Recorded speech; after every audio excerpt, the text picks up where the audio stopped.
Mainit-init na balita ngayon. Mr. Dinches naglabas ng sama ng loob ukol sa mga videos niya na ipinapakalat online nang naka-edit na or kinukuha lamang ang mga piling sinabi niya. Ang masama pa rito ay maaaring magdiin sa kanya ito upang siya ay posibleng mapakasuhan. Heto't panoorin po natin ang full video ng mas maintindihan at susubukan nating i-translate into Tagalog ang mga Bisayang salita na gagamitin ni Sir Dinches. Muli, ako ay nagpapasalamat kay Mr. Dinches para sa videong ito. Mag-ingat po kayo lagi dyan, sir, at mabuhay po kayo. God bless you po.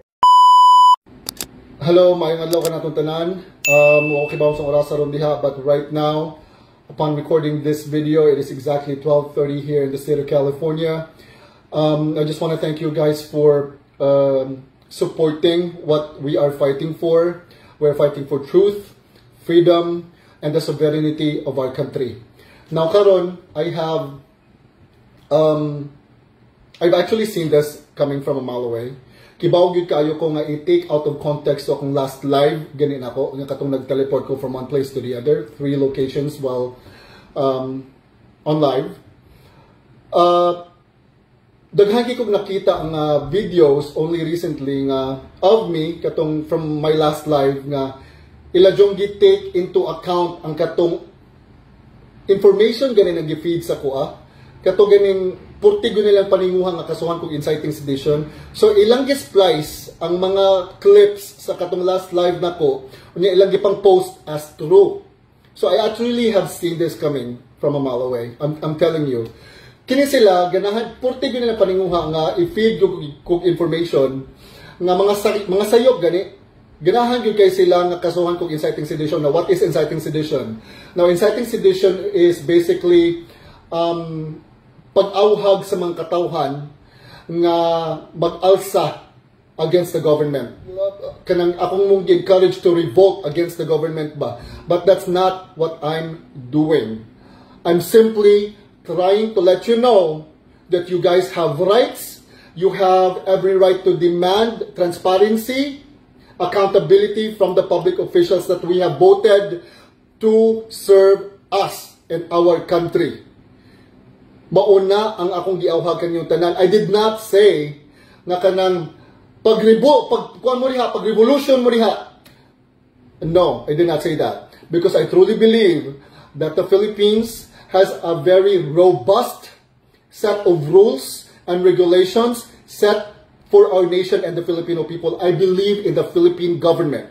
It's just so sad that it is being run by clowns. Mauna ang akong gibot pasabot. Okay? It is terrible to think that the people that are running our country is not sane. We need sane public officials. We need sane government officials. Mauna akong gihawhag ang tanan nga pwede mo speak up because it is our right. Ha? Unya, iladyo kong pugson nga kanang musultigin ko ba nga na-detain pa diri si Lisa Marcos. Again, I am telling you guys, I am telling from what I know. I am just recounting from what I know and the information that I have. Now, this is the information that I have. Okay? Ako, dyan siya balik-balikon because this is the only thing that I know and I have. Okay? Kana si Bangag, si Lisa Tanas, kana siya, addict na siya. Okay? Addict ng dako and manyak na silang duha. Manyak na silang duha. Kasabot mong tanan diha, kamong mga supporter sa Bangag administration, ha? Kasabot mo o pagbugo-bugo lang yun mo? Kasabot mo, ana? Addict ang inyong leader. Gadugo naman ganing baba na. Okay. Ilagi kong pugson lagyo lagi ko nila. Nga mo ingon gyud ko nga nabali. What I know is that wala lagi siya gipapauli. Wala lagi. Moto. A few weeks after Paulo Tagtocos death. Wa mo kabantay. Ang mga post niya kay puro closed doors and puros mga edited. Why? Because she was not there in the Philippines. After a few weeks atong pakitabo presko pa kayo. Wala to siya sa Pilipinas. All closed doors events ang iyang pangapilan. Again, kay wala siya gipapauli. They were held for questioning. They were held for questioning lagi. Ngano pugson man ko ninyo nga napa siya dire? I don't know. I really don't know. And this is what I know. They were held for questioning for a couple of days, maybe weeks. But when Claire Castro said na niuli siya atong pagpitsagis exactly 5:58 in the morning on a Monday, on March 10, there in the Philippines, that was a complete lie. Because I have documents from a very reliable source. My source cannot get as more legit as this. Grabe ka legit ang akong information. Okay? They were never sent home after a few weeks ato. They were not sent home. Maybe now, she's back in the Philippines, but now, butang na to, nana siya sa Pilipinas, wa mo kabantay only recently ra na gapusok-pusok ang iyang public appearances? What happened in the past few days? I-connect ninyo ba, di man kata mga bugo tantanan, dili ta mo sugot, ha? Nga limbungon ta sa administrasyon, kay grabe ka demonyon as lang tanan. Di ta mo sugot. Nalimbungon ta, magpalimbong pa dayta na we know what is happening with all of the information that is out there. You can literally ask for it. Look it up. Look it up.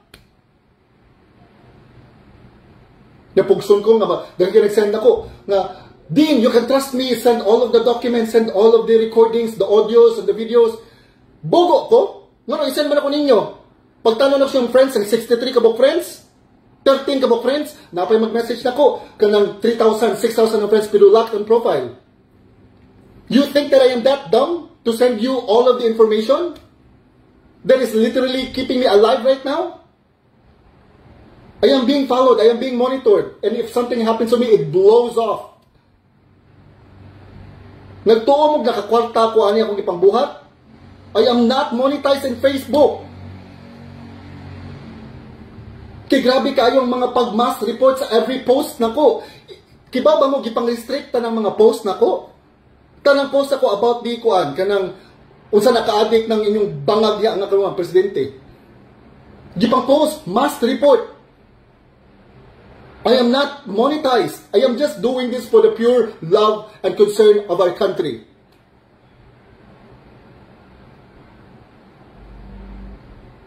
Sige, inani na lang. Inani. Ibutang na to. Sige. Ibutang na to nga kanang kaming tanang mga content creators, fake news, may tanan. Sige, ibutang na lang na to. Okay, kamo magihawd, no? Kamo may nadipa sa kanang Malacanang, no? Kamo may hawd. Ibutang na to. Fake news, may tanan. Ibutang na to nga kining tanang information na nakuha na mo from a very legit source. Ibutang na to, fake. I, being chased, a Filipino tax-paying citizen, demand the President of the Philippines to take a hair follicle test. O kana sa silit sa tanas. I challenge you, no, I demand you to take a hair follicle test. Katungod na namo mo demand mo because we want to find out if you are sane enough to run a country. Dili di barangay issue lang. Na pwede na to i-sweep under the rug. It is not just a barangay issue. It is the issue of an entire nation. We need to know if you are sane enough to run a fucking country. It is our right. It is our money that you are playing with. It is our country that you are playing with. You are disrespecting the sovereignty of our country. We have a working judicial system. O sa inyo gibuhat ni PRRD, gipadala niyo sa ICC. The Congress is run by clowns. We are the citizen of that nation, and we demand the President to take a hair follicle test because we want to know if you are sane enough to run our country. Adit mo! Kamu sa iyong asawa? Noon kayo mo diri. Swingers mo.